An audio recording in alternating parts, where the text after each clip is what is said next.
এদিকে এনসিপিকে কেন শাপলা দেওয়া হয়নি ব্যাখ্যা দিলেন সিএসি। সব সিন্ডিকেট ভেঙে দেওয়া হয়েছে, দাম বাড়বে না বললেন কৃষি উপদেষ্টা।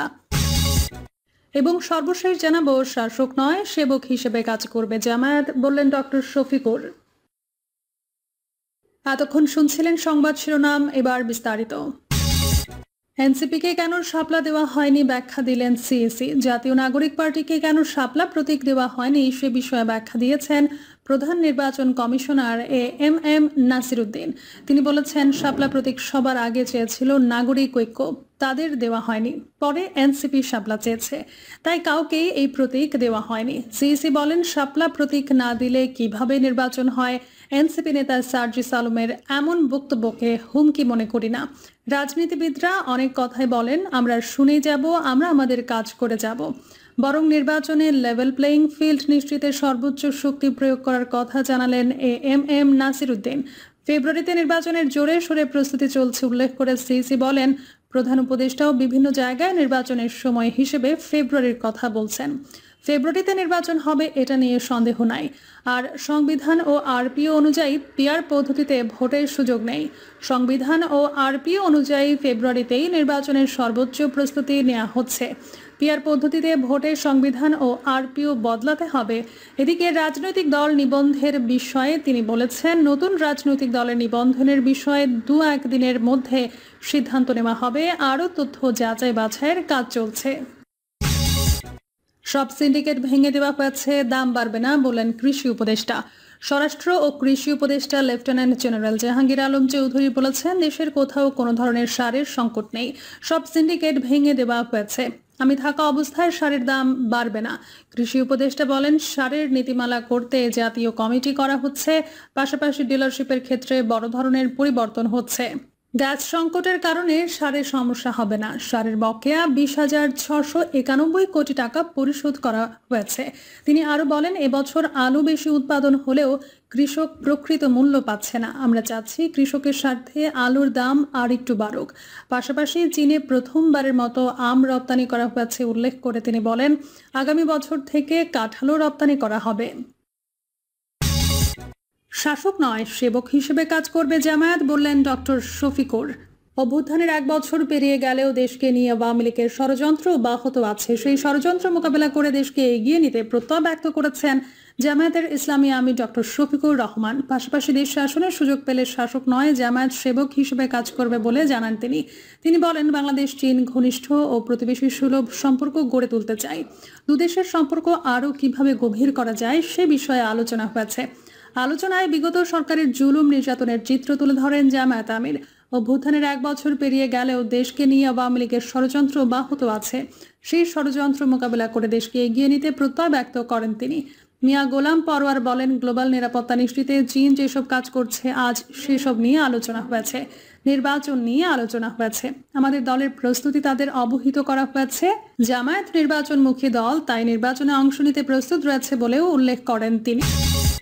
পাকিস্তানের প্রধানমন্ত্রীর সঙ্গে প্রধান উপদেষ্টার বৈঠক। নিউ ইয়র্কে জাতিসংঘ সাধারণ পরিষদের 80তম অধিবেশনের ফাঁকে পাকিস্তানের প্রধানমন্ত্রী শাহবাজ শরীফের সঙ্গে বৈঠক করেছেন অন্তর্বর্তী সরকারের প্রধান উপদেষ্টা অধ্যাপক ডক্টর মোহাম্মদ ইউনুস। বুধবার এই বৈঠক অনুষ্ঠিত হয়। রাতে এই তথ্য জানান প্রধান উপদেষ্টার উপ প্রেস সচিব আবুল কালাম আজাদ মজুমদার।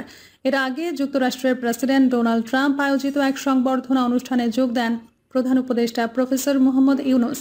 এই সময় তিনি প্রেসিডেন্ট ট্রাম্পকে সুবিধাজনক সময়ে বাংলাদেশ সফরের আমন্ত্রণ জানান। অনুষ্ঠানে প্রফেসর ইউনুস প্রেসিডেন্ট ট্রাম্পের সঙ্গে শুভেচ্ছা বিনিময় করেন এবং বিশ্বের বিভিন্ন শীর্ষ নেতার সঙ্গে মত বিনিময় করেন।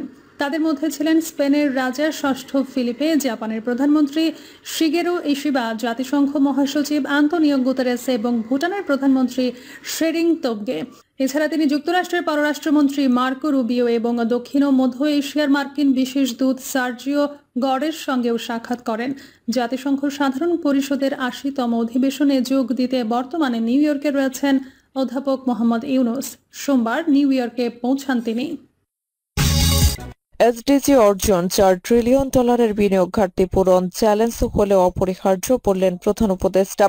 টেকসই উন্নয়ন লক্ষ্যমাত্রা অর্জনে প্রতিবছর $4 ট্রিলিয়ন বিনিয়োগ ঘাটতি পূরণ করা কঠিন চ্যালেঞ্জ হলেও অপরিহার্য বলে মন্তব্য করেছেন অন্তর্বর্তী সরকারের প্রধান উপদেষ্টা ডক্টর মোহাম্মদ ইউনূস। তিনি বলেন, চতুর্থ আন্তর্জাতিক উন্নয়ন অর্থ সম্মেলন দেওয়া প্রতিশ্রুতিগুলো এখন বাস্তবে রূপ দেওয়ার সময় এসেছে। বুধবার টেকসই অন্তর্ভুক্তিমূলক ও সহনশীল বৈশ্বিক অর্থনীতি গড়ে তোলার লক্ষ্যে আয়োজিত প্রথম দ্বিবার্ষিক শীর্ষ সম্মেলনের টেকসই উন্নয়ন লক্ষ্যসমূহ বাস্তবায়নের জন্য অর্থায়ন প্রতিশ্রুতি শীর্ষক অধিবেশনে দেওয়া বক্তব্যে তিনি এসব কথা বলেন। প্রধান উপদেষ্টা উপপ্রেস সচিব আবুল কালাম আজাদ মজুমদার রাতে এই তথ্য জানান। ডক্টর ইউনূস বলেন, প্রান্তিক মানুষের কণ্ঠস্বর শোনা জরুরি। আমরা বিশ্বাস করি দারিদ্র্য কারো স্বপ্ন পূরণের অন্তরায় হতে পারে না। আর্থিক অন্তর্ভুক্তির ও সম্পদে প্রবেশাধিকার ন্যায় বিচারের হাতিয়ার। যখন একজন নারী ব্যবসা শুরু করেন, তরুণেরা সৌর বিদ্যুৎ ও তথ্য প্রযুক্তির সুযোগ পান কিংবা বস্তির শিশুরা পুষ্টি ও স্বাস্থ্য সুবিধা সহ স্কুলে যায়, তখন পরিবর্তন বাস্তব হয় এবং স্থায়ী রূপ নেয়। তিনি সিভিল প্রতিশ্রুতির কথা উল্লেখ করে বলেন, এটি দেশীয় সম্পদ আহরণ, অবৈধ অর্থ প্রবাহ রোধ, উন্নয়ন ব্যাংকে ক্ষমতায়ন এবং প্রাতিষ্ঠানিক জবাবদিহি নিশ্চিতের জন্য একটি নতুন কাঠামো প্রদান করেছে। প্রধান উপদেষ্টা এসডিজির জন্য অর্থায়ন জোরদারে 5টি অগ্রাধিকার তুলে ধরেন। প্রথমত, দেশীয় সম্পদ ন্যায্যভাবে আহরণ ও আন্তর্জাতিক সহায়তা বৃদ্ধি করা, প্রগতিশীল ও স্বচ্ছ কর ব্যবস্থা গড়ে তুলতে হবে এবং বহুজাতিক কোম্পানিগুলোকে ন্যায্য কর দিতে হবে। জাতিসংঘের আন্তর্জাতিক কর সহযোগিতা কাঠামোর আলোচনায় ও এই বৈষম্যগুলো সমাধান করতে হবে। একই সঙ্গে জাতিসংঘের বাজেট কাট বা উন্নয়ন সহায়তার হ্রাস বাংলাদেশ সহ অন্যান্য ক্ষতিগ্রস্ত দেশের জন্য বিপর্যয় ডেকে আনবে। বিশেষ করে বাংলাদেশে 13 লাখ রোহিঙ্গা শরণার্থী আশ্রয় দেওয়া, জলবায়ু আঘাত ও অর্থনৈতিক অস্থিরতার কারণে বৈশ্বিক সহায়তা আরও বাড়াতে হবে। দ্বিতীয়ত, উদ্ভাবনী অর্থায়ন ও সামাজিক ব্যবসা কাজে লাগানো, ব্ল্যান্ডেজ ফাইন্যান্স ও মুনাফা পুনর্বিনিয়োগকারী উদ্যোগ ও কর্মসংস্থান অন্তর্ভুক্তি ও মর্যাদা সৃষ্টিতে এরই মধ্যে কার্যকর প্রমাণিত হয়েছে। বাণিজ্য চুক্তি নিয়ে দর কষাকষিতে বাংলাদেশ দুর্বল বললেন ডক্টর আনিসুজ্জামান। প্রধান উপদেষ্টার বিশেষ সহকারী ডক্টর আনিসুজ্জামান চৌধুরী বলেছেন, ব্যবসা বাণিজ্য সংক্রান্ত চুক্তির লক্ষ্যে দর কষাকষিতে বাংলাদেশ দুর্বল। এক্ষেত্রে আমাদের দক্ষতা আরও বাড়াতে হবে। বুধবার রাজধানীর আয়োজিত এক সেমিনারে প্রধান অতিথির বক্তব্যে তিনি এই কথা বলেন। Bangladesh institute of international and strategic studies মিলনায়তনে বাংলাদেশ মার্কিন ট্যারিফ চুক্তি কিভাবে বাণিজ্য সুবিধা হতে পারে শীর্ষক এক সেমিনারের আয়োজন করা হয়। সেমিনারে বিশেষ অতিথি ছিলেন বাণিজ্য মন্ত্রণালয়ের সচিব মাহবুবুর রহমান। অধিবেশনে সভাপতিত্ব করেন বিআইআইএসএস এর মহাপরিচালক মেজর জেনারেল ইফতেখার আনিস। সেমিনারে ডক্টর আনিসুজ্জামান চৌধুরী বলেন, বাণিজ্য বিনিয়োগ বাড়াতে হলে এই ক্ষেত্রে দর কষাকষিতে আমাদের দক্ষতা জরুরি। আমরা বাণিজ্য খাতের দর কষাকষিতে দুর্বল। তিনি বলেন, আমরা সংস্কার চাই, সব ক্ষেত্রেই সংস্কার আনার চেষ্টা করেছি। বাণিজ্য খাতে সংস্কার আনতে সমন্বিত অনলাইন সেবা চালু করা হয়েছে। বাণিজ্য সচিব মাহবুবুর রহমান বলেন, 6 মাসের নোটিশে শুল্ক নিয়ে মার্কিন যুক্তরাষ্ট্রের সঙ্গে আলোচনায় বাংলাদেশ সফল হয়েছে।